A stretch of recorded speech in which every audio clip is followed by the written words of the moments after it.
Hebreus 12, versículos 12 e 13. Meus irmãos, em nossas mensagens anteriores, nós estivemos falando a respeito da corrida cristã, dos versículos de 1 a 3 do mesmo capítulo, e estivemos falando a respeito da necessidade da disciplina na vida cristã, na vida do crente, na igreja, a partir dos versículos de 4 a 11. Nos versículos de 1 a 3, nós estudamos sobre como deve ser a nossa corrida cristã, onde assim o escritor compara a vida cristã com uma corrida atlética da época, para nos ensinar algumas posturas que devemos assumir nessa caminhada ou nessa carreira. Então vimos que como crentes nós precisamos correr com perseverança. O caminho é árduo, há muitos obstáculos, há muitos desafios que precisam serem trilhados. E para isso precisamos estar com perseverança na vida cristã. Também vimos que precisamos correr olhando para Cristo Jesus. Ele é o autor e consumador da nossa fé. Foi Ele que nos trouxe a salvação, foi Ele que implantou a fé em nossos corações, e é Ele que está nos conduzindo triunfantemente até o final dessa carreira cristã, que é a glória eterna. Por isso, uma maneira de correr, de viver o cristianismo, é olhando para o nosso Senhor Jesus Cristo. Também estudamos que precisamos correr considerando o sofrimento de Cristo. Irmãos, de fato, a vida cristã não tem nada a ver com aquilo que está estampado nas paredes de certas igrejas. Venha e pare de sofrer. Na verdade, não há nenhuma promessa de que o sofrimento vai cessar na sua vida porque você creu em Cristo. Então há muitos espinhos nesta caminhada que vão muitas vezes nos ferir, e isso traz sofrimentos para nós. E por isso o autor nos instrui a correr essa carreira cristã, considerando os sofrimentos do próprio Senhor Jesus Cristo em nosso favor. Se o nosso Redentor, o próprio Filho de Deus, enfrentou tamanho sofrimento, por que os seus servos não passariam por algo assim também? E nos versículos de 4 a 11, estudando sobre a necessidade da disciplina, destacamos ali, meus queridos irmãos, 3 verdades que enfatizam essa necessidade. Primeiro, porque a disciplina evidencia o amor de Deus pelos crentes, ou pelo crente. Segundo, porque a disciplina resulta em santificação, em santidade para a vida cristã. Toda correção do Senhor visa nos purificar, nos moldar à imagem e semelhança de Cristo. E também vimos que a disciplina produz uma paz interior para a vida do crente. Embora no início não pareça nada agradável, nada alegre, e sim momento de tristeza, mas no fim ela reduz numa paz interior em nossos corações. No entanto, lembro-me de que na última mensagem, falando sobre disciplina, disse para os irmãos que a nossa compreensão deste assunto é dificultada pela falta de disciplina em nossos lares. E infelizmente, meus irmãos, esta é uma verdade atormentadora e de consequências quase que irreparáveis.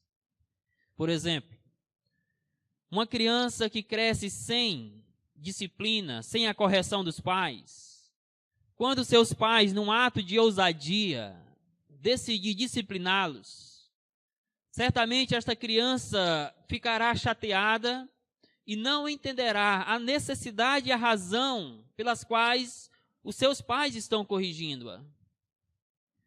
Porém, ela não apenas deixará de entender a razão, mas deixará de absorver os benefícios daquela correção. Quando o filho não entende a disciplina dos seus pais, ele não vai absorver os benefícios que a disciplina tem. no âmbito cristão e eclesiástico não é muito diferente. Se não compreendemos a necessidade e a razão da disciplina de Deus, certamente nos voltaremos contra a igreja de Deus e até mesmo contra o próprio Deus. Mas além disso, irmãos, não entenderemos os benefícios que a correção de Deus pode trazer na nossa vida cristã, quando por Ele somos corrigidos. E o texto de hoje encerra uma pequena seção da carta aos Hebreus sobre a prática da disciplina na igreja. E vai nos ensinar que a correção do Senhor sempre visa o nosso benefício espiritual. No início pode não parecer motivo de alegria para você, mas eu tenho plena certeza, à luz da palavra de Deus, que toda correção de Deus para a vida dos seus filhos visa o seu benefício espiritual. Assim como aquele pai que ama o filho sempre irá corrigi-lo visando o seu benefício, também é assim no que diz respeito à ação corretiva de Deus para nós. Vamos ler o texto, Hebreus 12, 12 e 13. Por isso, reestabelecei as mãos descaídas e os joelhos trôpegos, e fazei caminhos retos para os pés, para que não se extravie o que é manco, antes seja curado. Então, meus queridos irmãos, à luz desse texto, de fato perceberemos que a correção do Senhor sempre visa o nosso benefício espiritual. E destacaremos 2 benefícios espirituais advindos da correção de Deus para as nossas vidas. O primeiro benefício é a restauração do ânimo espiritual, versículo 12 apenas. Ora, o contexto da carta aos Hebreus é um contexto em que os irmãos estavam desanimados, estavam sem fervor espiritual, alguns inclusive, conforme já estudamos no capítulo 10, deixando de ir ao culto coletivo, ao momento de adoração coletiva da igreja. Irmãos, certamente não é muito diferente nos nossos dias.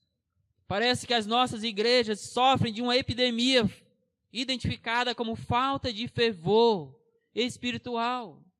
Temos muitos crentes desanimados na vida cristã.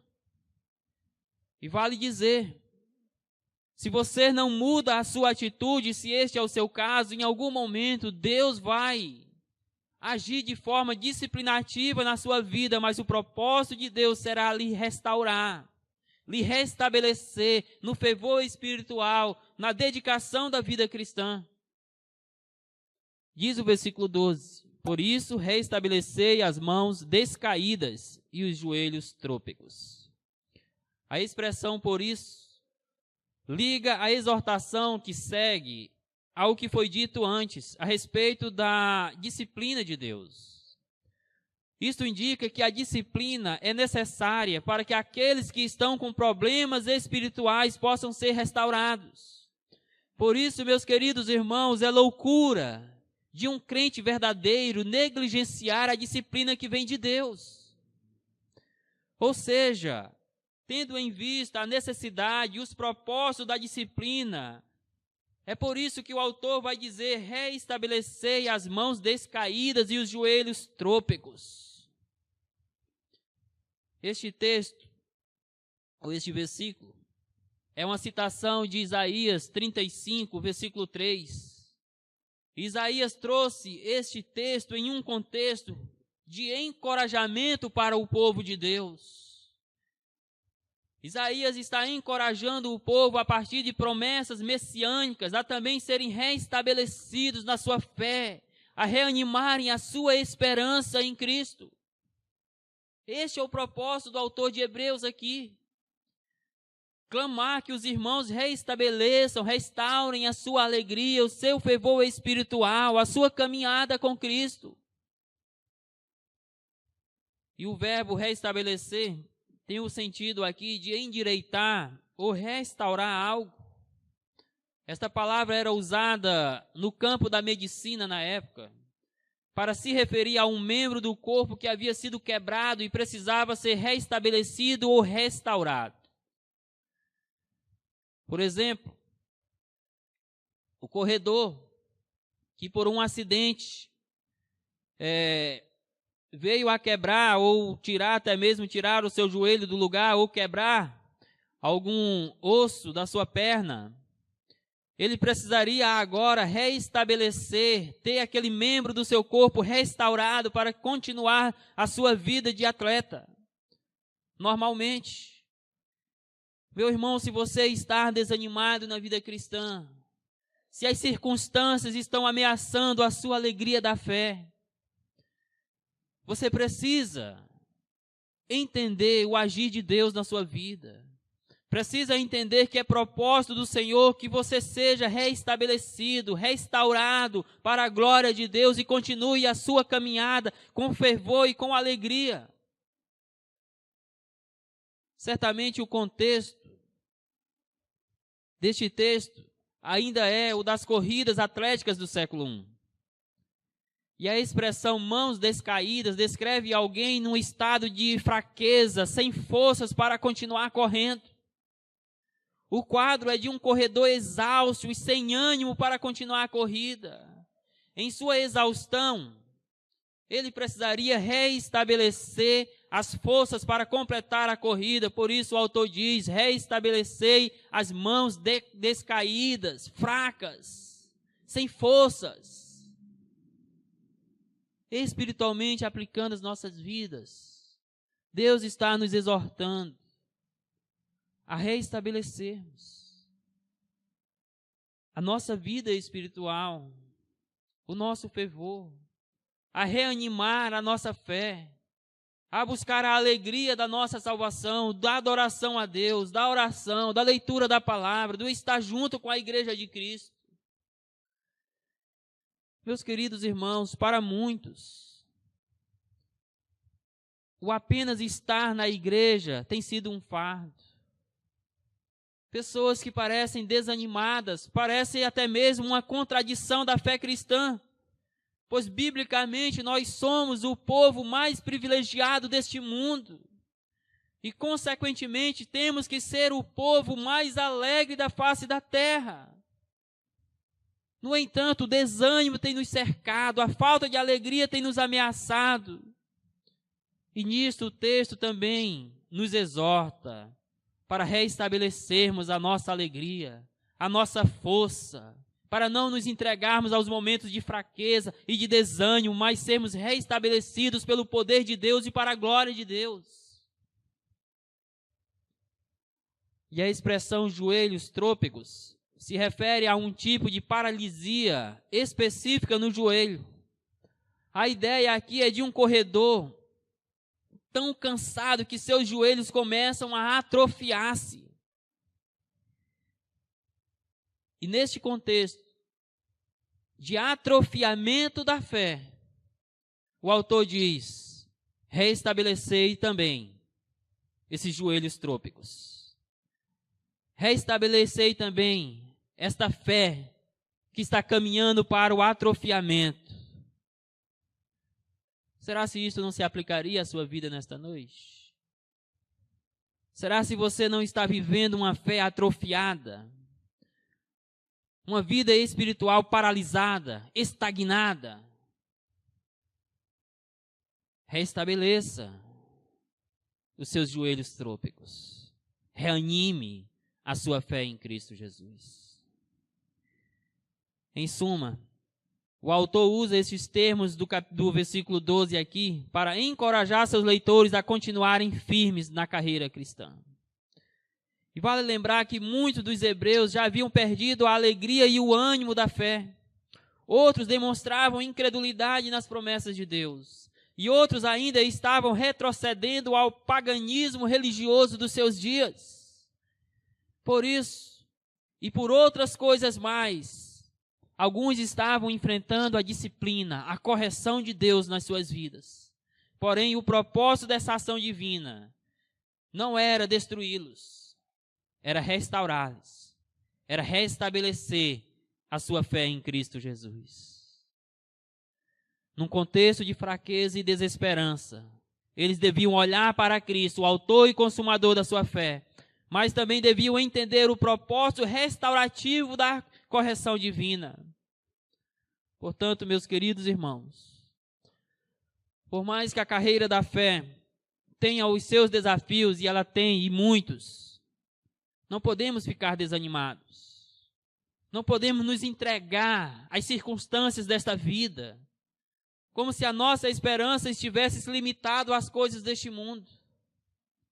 Precisamos sim entender os propósitos do Senhor para as nossas caminhadas, para a nossa vida cristã. Precisamos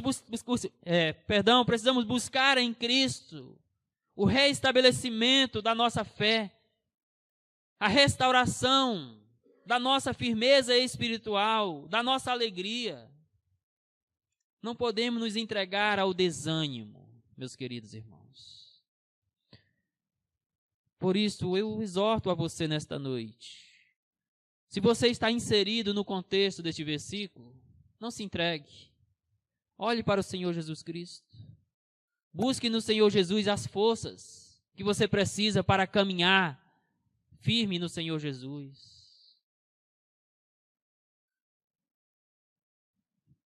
Por isso, se você se encontra nesse contexto, se você está com as mãos descaídas, se você está com os joelhos trôpegos, antes de passarmos para o nosso próximo ponto, eu gostaria de desafiá-lo a ter algumas atitudes que vão ajudar a restabelecer a sua fé cristã. Primeira atitude. Busque o encorajamento que vem de Deus e da sua palavra para a sua vida. Não existe atalho para a restauração de fervor ou de ânimo espiritual. É buscar a presença de Deus. É buscar os princípios, os ensinos da palavra de Deus, porque somente o Senhor, por meio da palavra, vai lhe encorajar. Vai lhe encorajar a estar presente nos cultos de adoração. Vai lhe encorajar a orar. Vai lhe encorajar a ler a palavra, em estar em comunhão com o povo de Deus. Então venha firmemente até Jesus Cristo. Faça o uso adequado da palavra do Senhor para a sua vida, que você será encorajado na sua corrida cristã. Mas uma segunda atitude que você deve assumir nesta noite: busque forças em Deus e na sua palavra para se levantar e ser restabelecido na fé. Eu digo se levantar porque de fato muitos estão caídos. Muitos já se entregaram ao desânimo. Talvez alguns dos que estão aqui não sejam muito diferentes aos leitores de Hebreus neste quesito. Talvez a sua fé esteja fraca. Talvez o seu ânimo esteja em baixa. Talvez você não sinta mais o prazer e a alegria de estar com o povo de Deus. Talvez você esteja sendo perseguido por inúmeras circunstâncias que estão lhe roubando a alegria cristã. E neste contexto, eu encorajo você a buscar forças em Deus. Ele é o seu refúgio, Ele é a sua fortaleza, Ele é o seu amparo seguro. Nele está a sua alegria, nele está a sua força, para que você possa se levantar, ter a sua fé restabelecida e continuar a carreira de forma que glorifique a Cristo. Mas uma terceira atitude: cresça em confiança e dependência de Deus e das Escrituras, para os seus momentos de dúvidas a respeito da fé e das promessas do Senhor para a sua vida.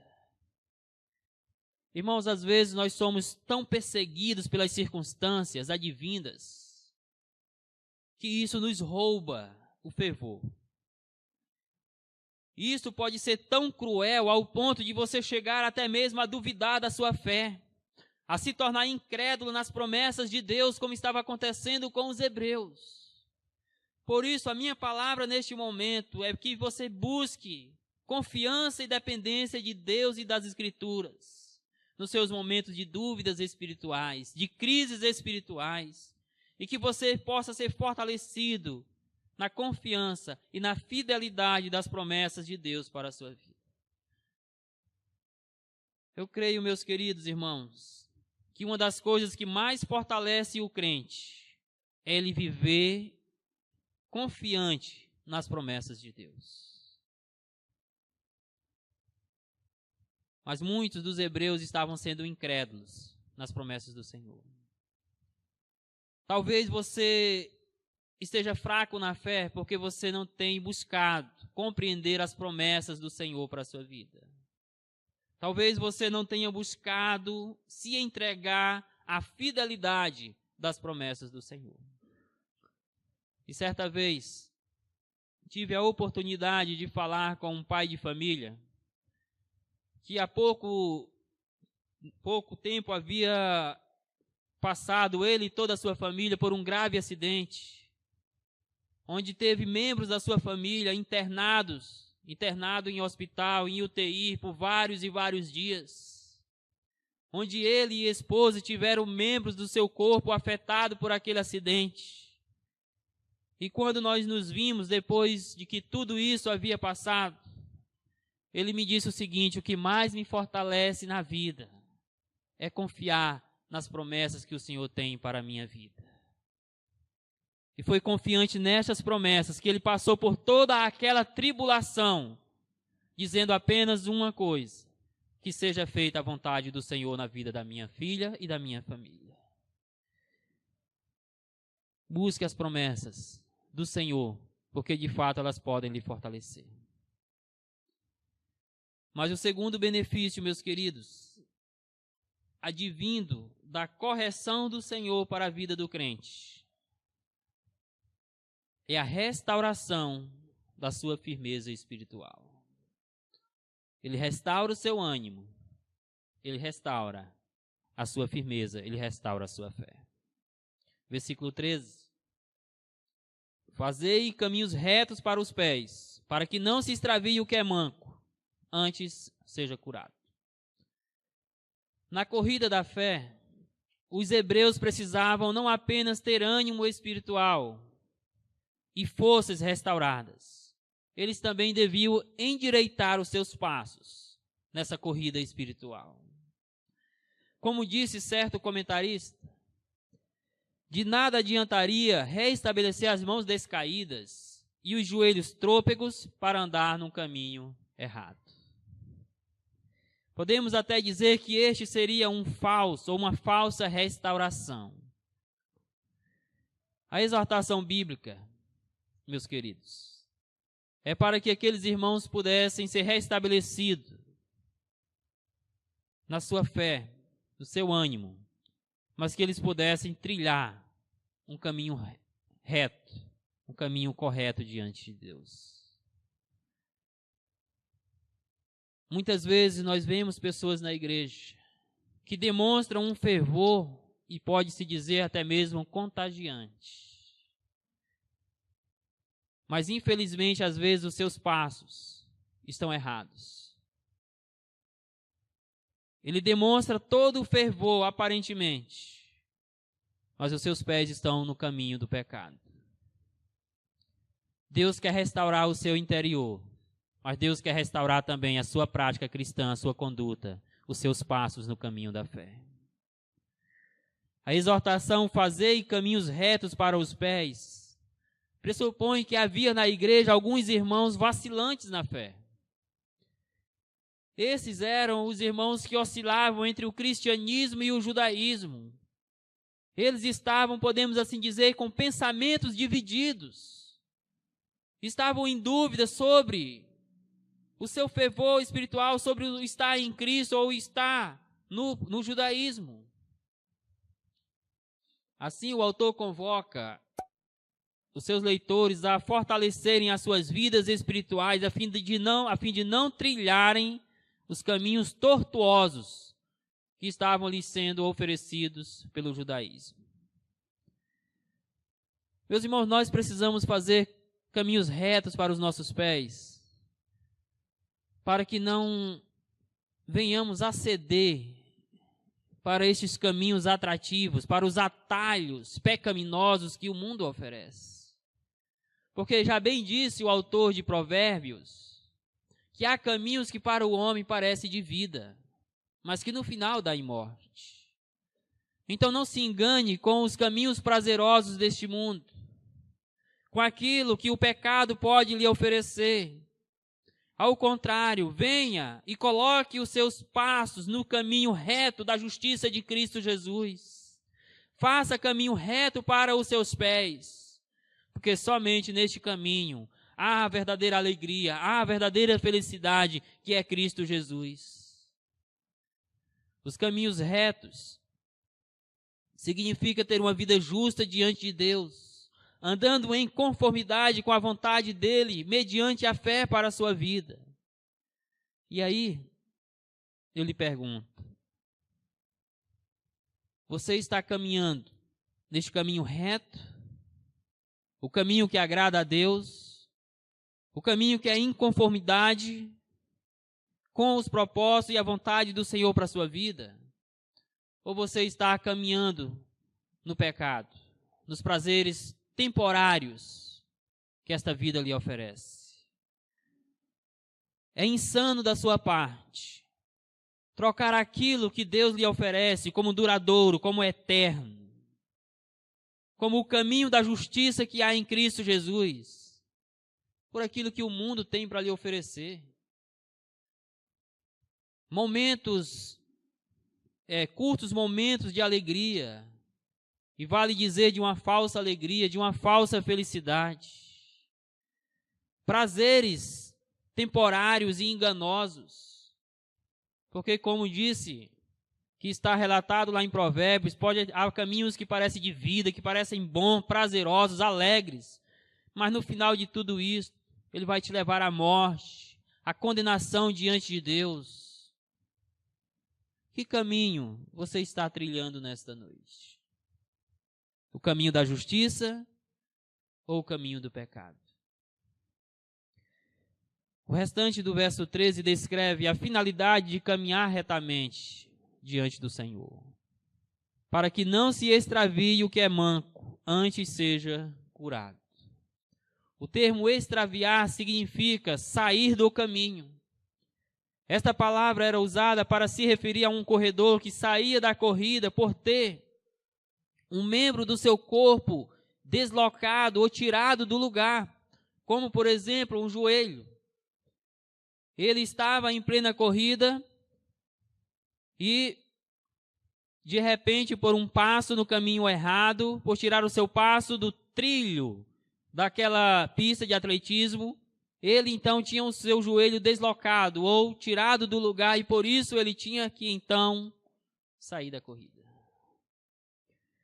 Normalmente isso acontecia quando a pista, quando o corredor saía dos trilhos daquela pista. Quando ele, de alguma forma, pegava uma das curvas tortuosas da pista de atletismo. E quando isso acontecia, o atleta, ele precisava focar todos os seus esforços para ser curado, pois caso contrário, isso tornaria ele inapto para o atletismo. Meus irmãos, a ideia é que quando nós caímos, quando nós erramos e somos disciplinados por Deus, não devemos ficar focando na queda em si, mas na restauração. Nós devemos nos levantar, nos fortalecer no Senhor e continuar a carreira. O crente não pode fazer de uma queda uma razão para cair de novo ou para permanecer caído. Ele deve focar na restauração, na cura, e não na queda em si. Ele deve focar nos propósitos de Deus para a sua vida naquela queda. Se o atleta que tinha, por exemplo, o seu joelho deslocado, se ele fosse focar no problema em si, não buscasse a cura, a restauração do seu joelho, nunca mais ele iria entrar numa corrida. Se o crente ficar focando na queda, no pecado, e não buscar a restauração que vem de Deus para a sua vida, ele vai viver entregue ao pecado. Até que Deus o discipline de forma mais severa ainda.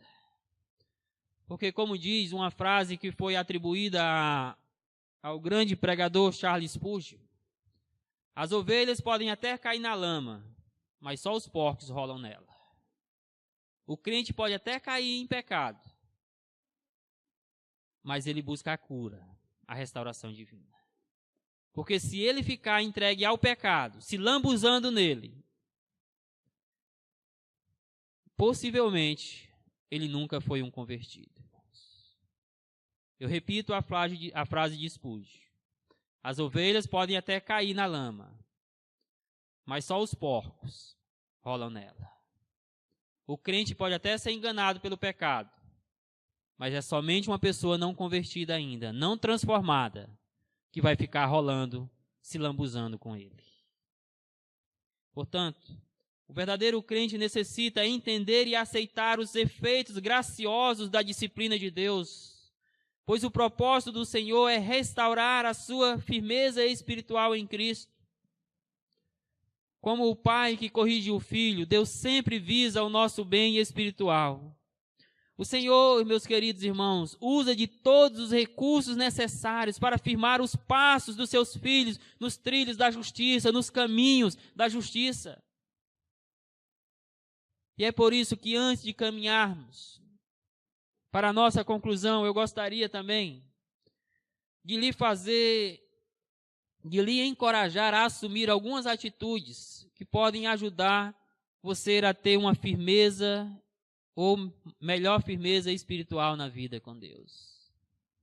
Primeira, você precisa remover de seu caminho todos os obstáculos que prejudicam a sua caminhada cristã. O autor exorta os seus leitores a fazerem caminhos retos para os seus pés. Não há como fazer caminhos retos se não tirar os obstáculos. Meus irmãos, para que a nossa fé seja restabelecida em Cristo, precisamos remover de diante de nós aquilo que está impedindo ou está prejudicando o nosso caminhar com Cristo. E isto, cabe a você neste momento olhar o seu coração, olhar a sua vida e sondar se não há algumas coisas que estão servindo de obstáculo para você. Pense aí, talvez haja algumas coisas. Talvez a rede social esteja sendo um obstáculo para você. Talvez jogos de videogames, por exemplo, esteja sendo um obstáculo na sua vida. Sonde o seu coração. Faça um caminho reto para a sua vida cristã. E para isso, remova tudo quanto atrapalhe o seu fervor espiritual, a sua firmeza em Cristo. Segundo, você precisa estar vigilante contra as ciladas do diabo e do pecado. Irmãos, o Satanás sutilmente tem nos enganado, tem nos feito tropeçar. Lamentavelmente, é triste isso, mas nós vemos muitos cristãos nos nossos dias sendo ludibriados pelo pecado. Nós vemos muitos escândalos dentro das nossas igrejas evangélicas, inclusive batistas. Você precisa estar vigilante, pois a palavra de Deus já diz que aquele que pensa que está de pé, tenha cuidado para que não caia. E a palavra de Deus, o Senhor Jesus Cristo também já disse que é impossível que não haja escândalos, mas ai daquele por meio de quem os escândalos vierem. Então, vigie o seu coração, os seus pensamentos, a sua conduta, o seu caminhar cristão, para que você não seja, em nenhum momento, levado a pecar e desonrar o nome precioso do seu Salvador. Mas uma terceira atitude que eu queria lhe desafiar a ter nesta noite, que vai lhe ajudar a ter mais firmeza espiritual, é que em seus momentos de fraqueza espiritual e moral, você possa focar na necessidade de cura e restauração. Se você está fraco na fé, não se entregue à fraqueza. Se você diz, eu não tenho forças para orar, então você vai parar de orar por isso? Eu não tenho vontade de ir à igreja, e você vai deixar de cultuar por causa disso? Não se entregue. Não foque no problema em si, foque na cura, na resolução dele.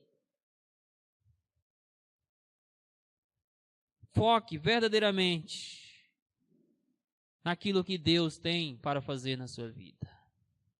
E eu tenho certeza que se você focar nisso, se você buscar a restauração que vem de Deus, a cura para os seus momentos de fraqueza espiritual ou de algum problema moral que você possa estar vivendo, se você fizer isso com humildade e sinceridade de coração, Deus vai lhe reerguer do pó e das cinzas e vai fortalecer a sua fé em Cristo Jesus.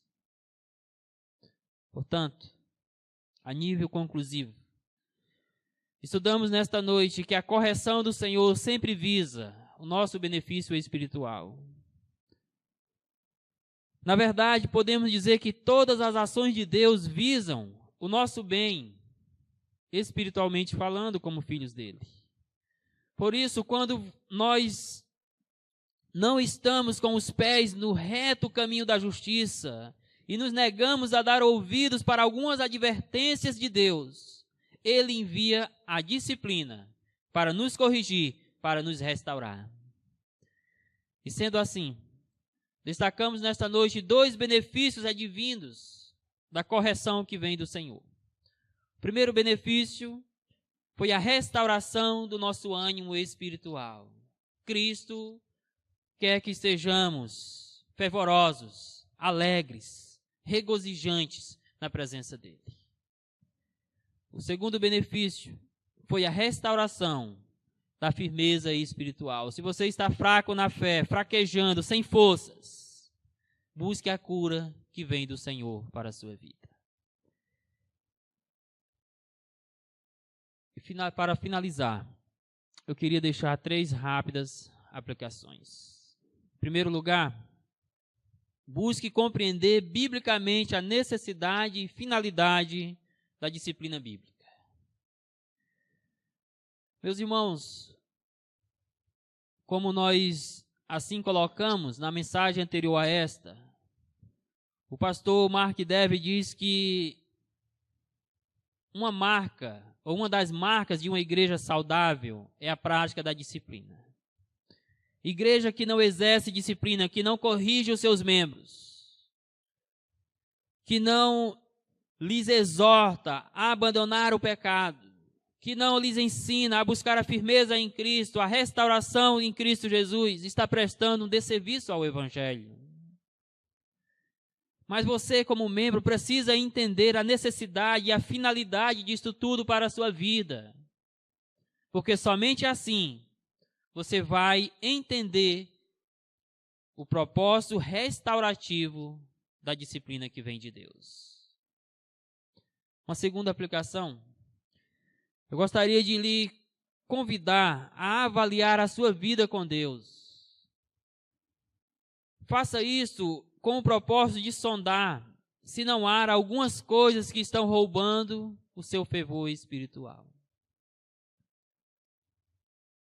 Irmãos, alguém já disse que nós vivemos no século da depressão. E infelizmente a depressão tem atingido cada vez mais os cristãos.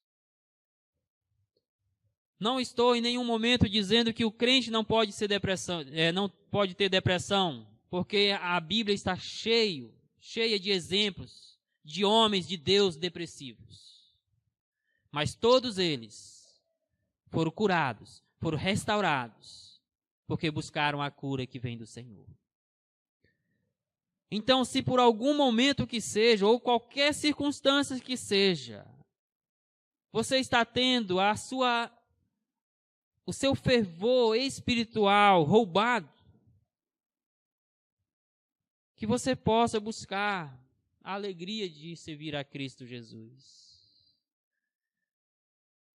Meus queridos irmãos, mesmo entendendo, por exemplo, as circunstâncias, mesmo entendendo que a depressão pode sim atingir o crente, como tem atingido inúmeros dele,